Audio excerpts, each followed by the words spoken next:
This is a snippet roll that I've made for my daughter, and I made it a little while ago, and what it is a collection of memories that I've put together in textile format, and I'm going to show you how to do one of these. At the end I'm going to tell you a little bit more about the history that I've researched on these snippet rolls, and also explain the meaning behind my making as well. So I'm just going to pop that on one side for now. What I'm going to do today is show you how to make a snippet roll using nice bright colours. You can make a smaller one, so it's one here that I've started, and it's a really narrow one that I've done on a little bit of an old tablecloth that I had that's got embroidery already on it, and it's narrow because I've used a bobbin to wind it round, so it needs to be smaller to fit on the bobbin, and I'll come back to that one later as well. So here I've got lots of different pieces of textiles that I found from around my home.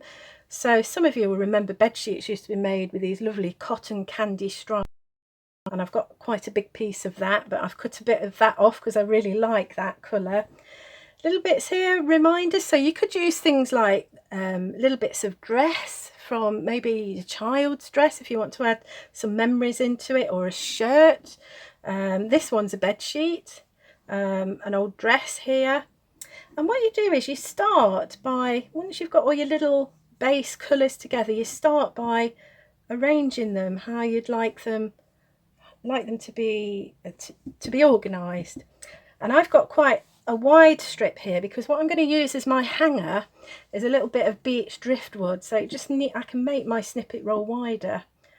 I've also made the first piece a little bit bigger than the others, simply because I need that little bit of extra fabric so I can hang that over and have that as my hanger piece. So I'll just pop those on one side. And what I've got here is a few pieces that I've already started stitching together. So this here, an old shirt piece from my son's shirt, a little bit of hand printed fabric that someone gave me, that lovely candy stripe fabric. And then I'm just going to show you how to add a little square together. So I've got here a pin, so I'm going to pin that in place. So I'm putting the wrong side innermost. Doesn't matter about this because it's the same on both sides, but if you've got another piece of fabric, put both of your pattern side on the inside. So I'm just joining those together as neatly as I can and then pinning it in place. And then I've just pre-threaded my cotton and thread, and all I'm going to do is what's called a running stitch.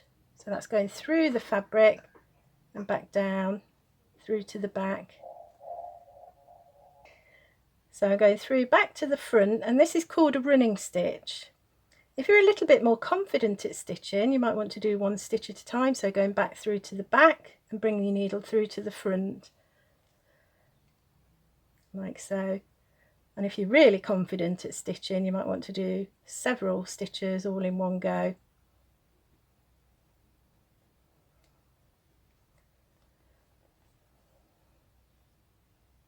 And it doesn't matter if you're a beginner sewer or an advanced sewer, it's entirely up to you. You could even do this on a sewing machine if you wanted to, but I think there's something very special about doing things by hand.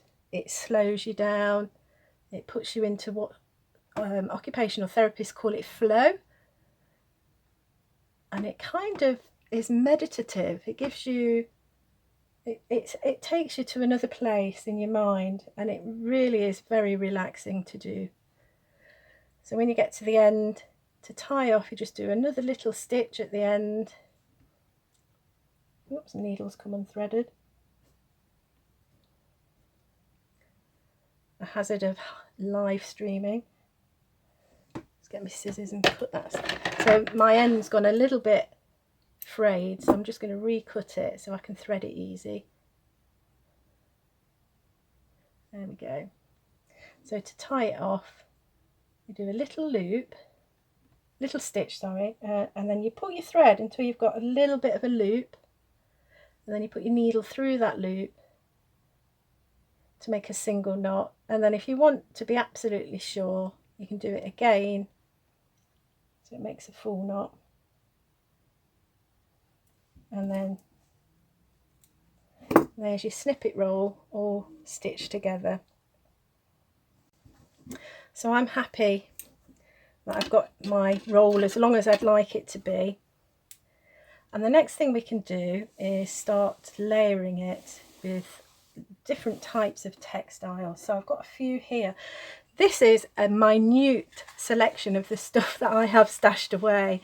I'm a little bit of a magpie when it comes to textiles. I absolutely love them, and I think people donate things to me for workshops. I look around charity shops, jumble sales. I have a look around my home, because often you will find there's trimmings on textiles and clothing that you perhaps don't wear anymore that you could squirrel away in a box for a little project like this. So what I've got here is some beautiful, this is machine stitched lace. So I'm going to start thinking about how I might like to layer. And by layering, so this is what we call our base layer. Layering adds so much interest to your textile piece. So don't make a decision to stitch things down straight away. Just start by laying things down, looking at what might work. So I've got this lovely bit of French brocade ribbon. So that could go in between some of those joints. So I've got some black up there, so that kind of breaks things up a little bit. So I might put that there. So we've got some black down there. Got another piece here I quite like.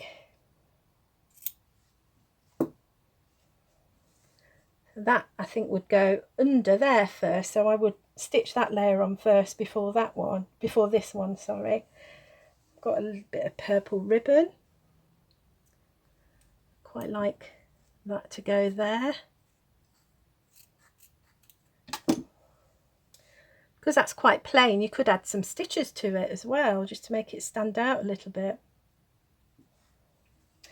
These are lovely lacy bits that I've picked off some lace fabric that I had, so you could perhaps stitch that onto there. This bit here is beautiful. I think it's quite old,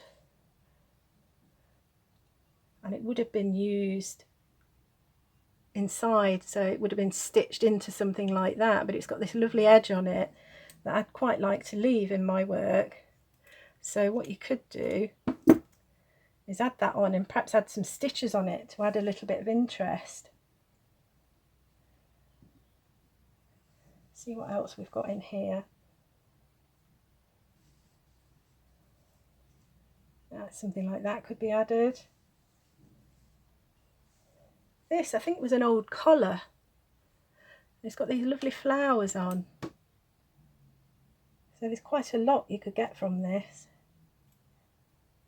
So you could cut out the individual flowers and add that to your work as well.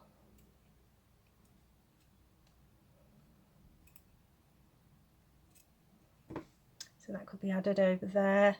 Looks quite nice on that black background, so it really stands out. So already you can see that first layer in place. Now what you could do, if you're a competent stitcher, you could pin all these into position once you're happy with them. If you're not so confident with your stitching, there's absolutely no reason why you can't use a glue stick just to stick things down and hold it in place. Sometimes when you're beginning to learn to stitch, those pins being in the way can be a bit tricky and you end up pricking yourself with them. So don't be afraid to use a glue stick. I'm just going to pop that on one side, because in the spirit of doing things live, let's fold that away. And a Blue Peter moment, here's one I made earlier. So what I've done here is I've actually incorporated some contrasting stitches. So I've used some black stitches here to bring out the colours a little bit more. And that ribbon there, can you see I've stitched around that, and that's actually tucked under. So what I did was I actually stitched all of these into position first, then I added this lace here, then I added the bottom lace, and then started adding these little embellishments on top. So what we need to do next is make some more embellishments to go with this. So I'm going to show you 4 different techniques to give you some ideas. There's absolutely loads. If you go online and put snippet roll, you'll see lots and lots of other ideas for things that you can make, but I'm going to show you 4 different ideas. Okay, so the first one is this lovely embroidered motif. So this has got the letter L on it, so that could be for Little Bird or Lisa or Lily, my daughter's name. And I'm going to show you how to do that. So if you're really good at drawing or writing, your handwriting's really good, you can just get a pencil and draw that on. If you're not so confident like me, here's a little trick that you can do to transfer that onto there. So I've printed this off on my computer, but if you've got someone that you know in your household who's really good at writing, you could ask them to do the letter for you. And then what you do is you turn your paper over, just get a normal pencil and then rub your pencil onto the back, making sure that you cover the whole area that that letter is on the other side. Make sure you don't push the point of your pencil through though. And once you've got a good layer of pencil on the back of the paper, just holding it up to the light to make sure it's all covered, yep. What you can do then is layer that over your piece of fabric that you're going to embroider onto, and then just go press down quite hard with your pencil.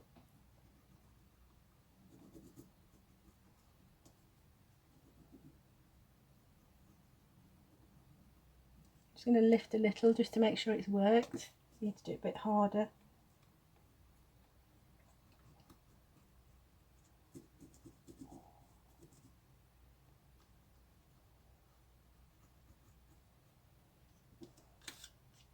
And I can just faintly see, you might not be able to see it on the camera, I can just faintly see that letter on there, and I'm just going over it now with my pencil just to bring it out a little bit.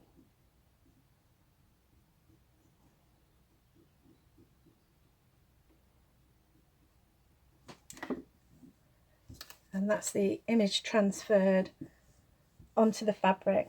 And what I've got here is a little bit of blanket.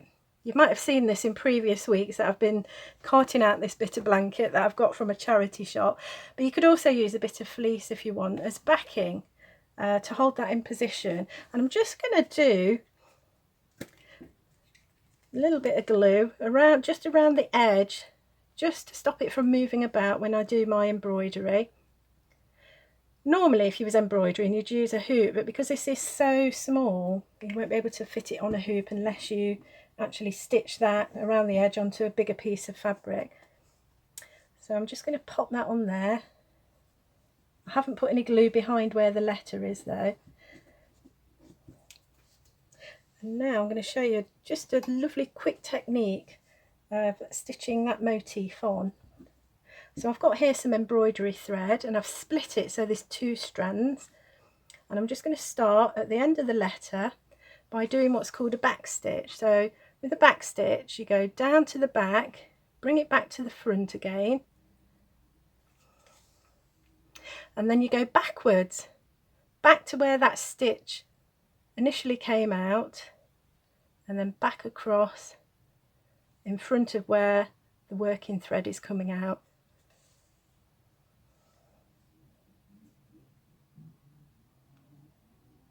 I'm doing this really fast. As long as you're following that line, you can't go wrong with this technique. So back in there where that last stitch ended, and back out just beyond the working thread.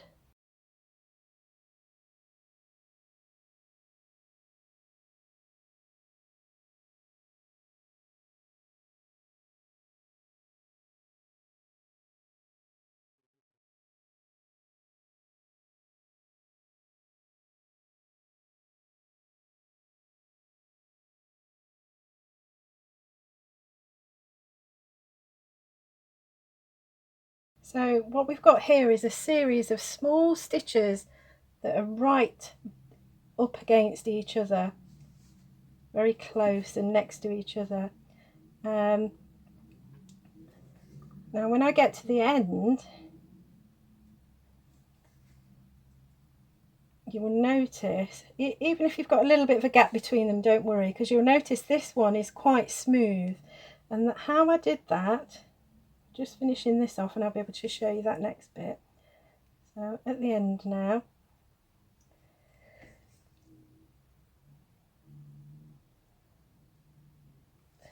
to make it like a really smooth letter, so at the minute it looks, if you compare those two, you can actually see each stitch individually. But to make them smoother, what I did was each stitch here I went through, so I actually went under that stitch and I wrap the thread around. I won't go all the way to the end because obviously we haven't got much time today, but I'm actually stitching through each stitch, and what that does, it really neatens it up and gives it an almost continuous line as if it has been written. My husband calls this drawing with stitches.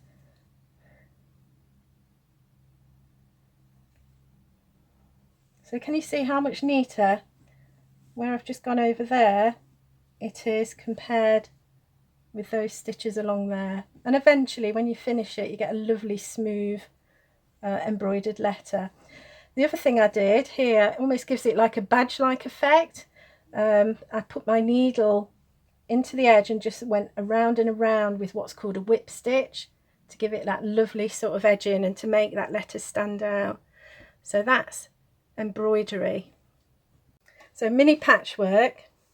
What I've done here is I've put four different pieces of fabric together on this one, and then I've used very simple basic running stitches, but you'll notice, hopefully you can see that okay, that I've manipulated the stitches to almost make it look like it's round. I didn't stitch in this square because I quite like that handprint there, so I've gone round here and then I've gone up and down here, and this is a technique known as Japanese borrow stitching, B-O-R-O, if you wanted to follow that up online. I really like this because you can use that as a background for adding something like this. This is a little sewing machine, so if you was making something for someone who perhaps enjoyed sewing, you could add that to your little mini patchwork. Or somewhere in my little pile here, I think it looks like a stained glass window, and I found this little cross. So if you've got someone who's religious, you might want to incorporate a cross in and make a little stained glass window effect. You could actually make it in the shape of a stained glass window. So I'm just going to show you how to do that. So I've got here that little bit of blanket again, and I'll just cut out some very teeny weeny bits of fabric. So again, you need to make a decision how you want that fabric to lay. I quite like that. And then I'm going to commit that sin of gluing. So I'm just going to get my glue stick and pop those in position, that bit there.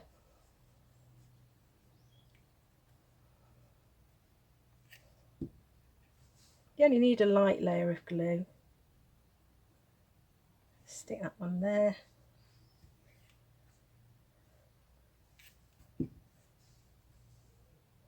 Then that one is up against that one there.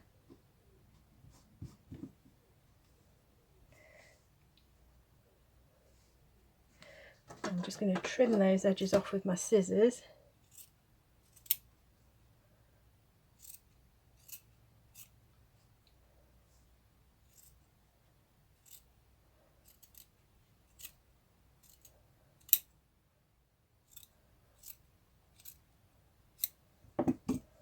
Oops. And then that's ready to be stitched with your little running stitches. So I'll just show you how to do a few of those. So I've got this lovely red thread,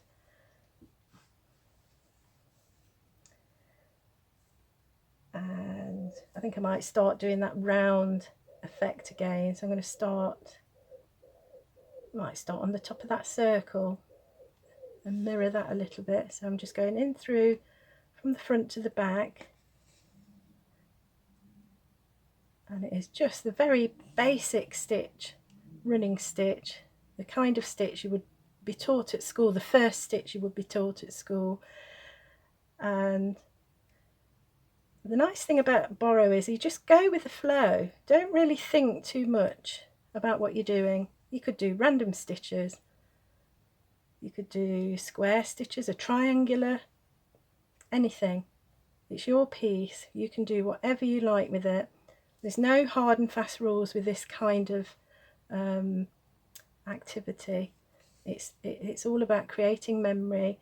And remember, when you're making these stitches and you've got someone in mind, every little stitch is made with love, and that person will know. If you send this to someone, they will know just by touching and feeling it, the amount of work that's gone into it. You've done that purely from a place of compassion and kindness.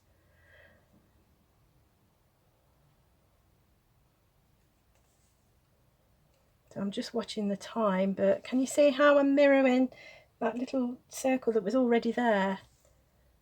Almost like a very organic shape. And keep stitching round and round.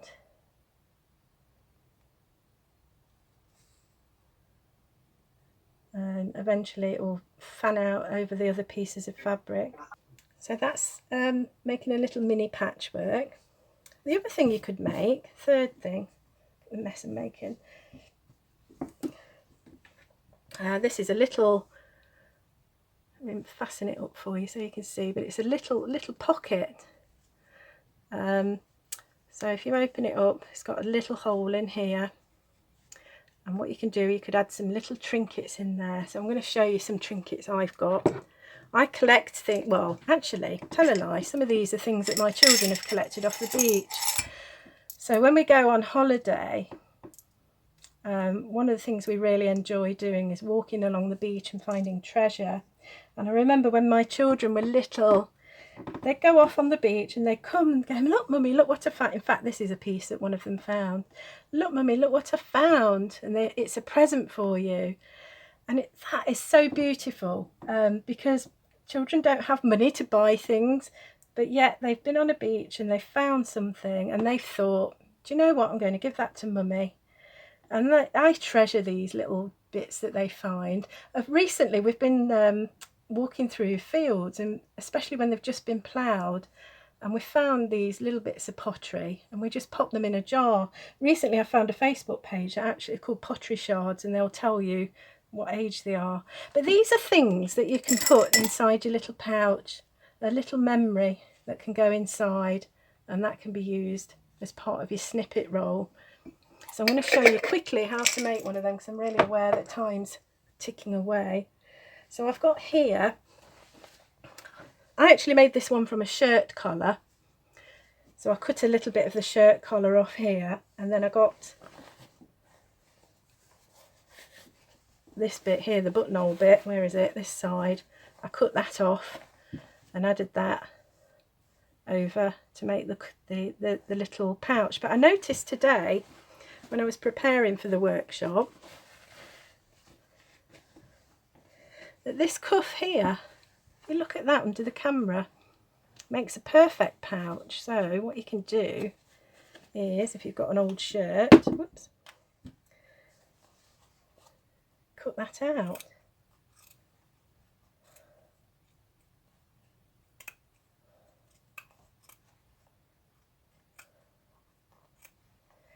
And because you've got a button at one end and a buttonhole at the other, it's a ready-made pouch. And what we've got here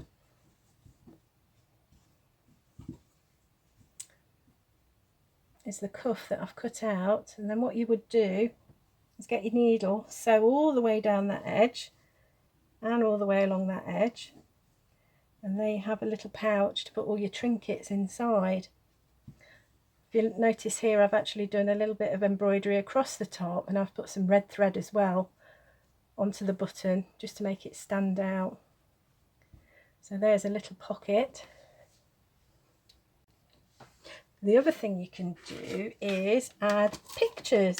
So, oops, here's a picture This is my daughter jumping over some waves on a beach called Kynance Cove in the south of the UK, a place called Cornwall, which we love going for our holidays. And that was that day. I remember it. I'll remember it for the rest of my life. It was a very lovely day, beautiful day.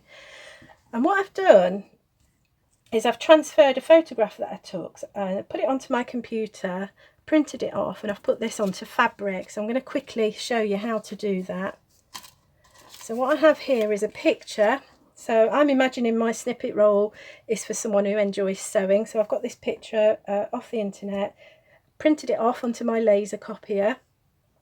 And I've got this lovely solution here called acrylic medium. It's a gloss gel by a company called Liquitex. I'll just open it to show you. It's a little bit like hand cream with a gluey sort of texture to it. And what you would do is, once you've got your image, you would cover that with that solution. Take a little bit, I've got cotton fabric here, pop that over the top, rub it in, make sure that it's very firmly pressed down, and then you leave it to dry. It takes about 6 hours to dry, but I leave them overnight. And once it's dried, you will then have like a hardened piece of fabric with your paper on the back. And I'm just going to show you what happens when you remove this. So I've got a sponge here, a little bit of water, and what you do is you wet it,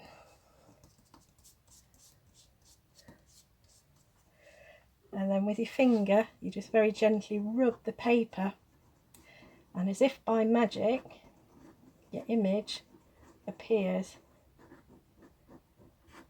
Now you can do this, I've tried this with PVA glue and a little bit of emulsion.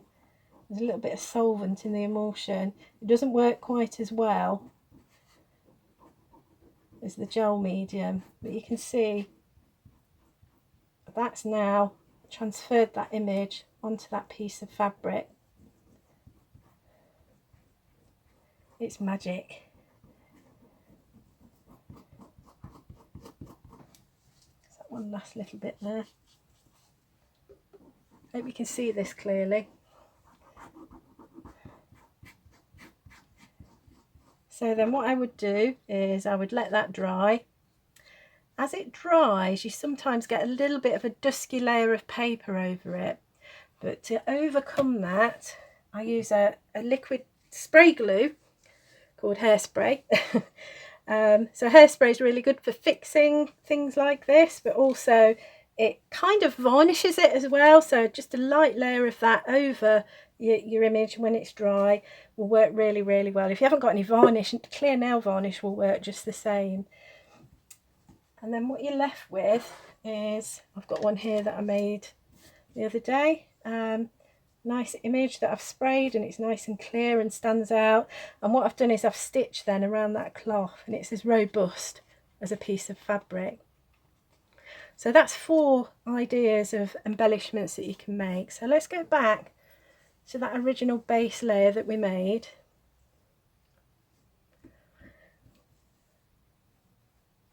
And I'm just going to show you some ideas for making up the final piece of your snippet roll. So I'm going to use that lovely bit there and add that at the top. And then we've got that little motif. Perhaps get contrast really well with that bright green. And we've got that lovely stained glass light looking piece of cloth.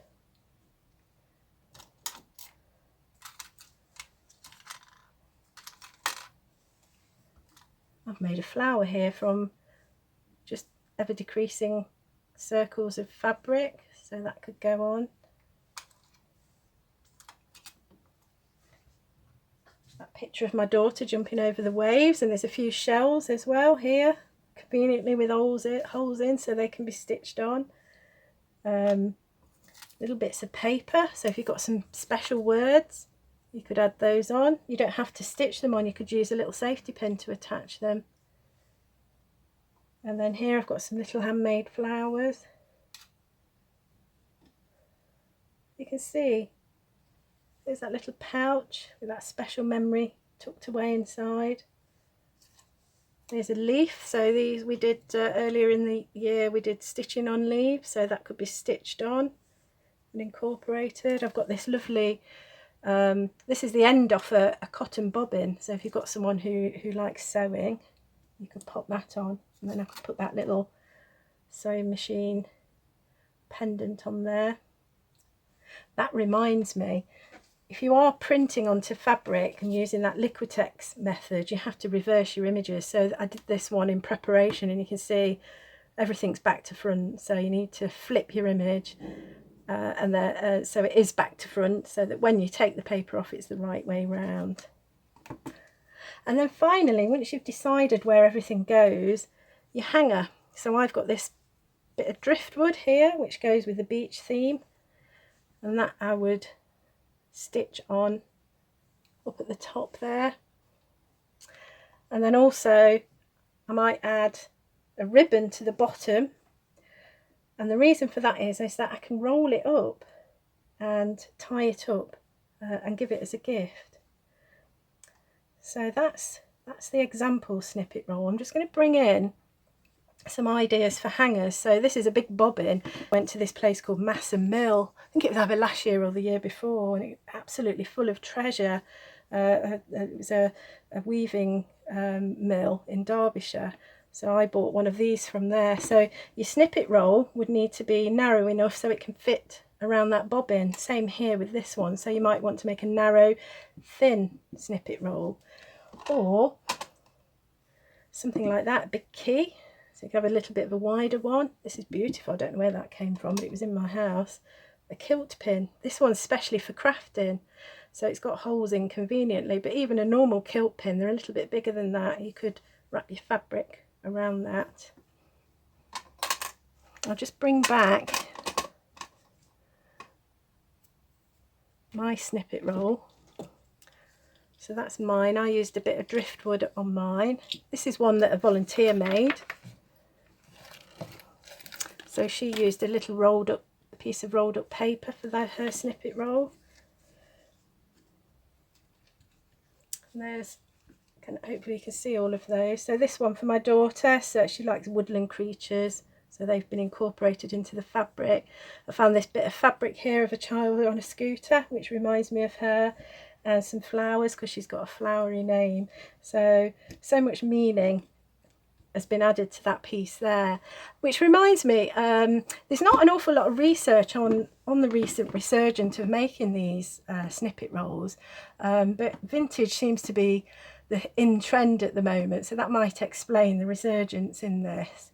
But it also reminds me of the Foundling Hospital, which is now a museum, but in Georgian times, poor and destitute mothers used to bring the babies and young children there to be cared for, and they hoped that one day that their circumstances would change and they'd be able to reclaim them.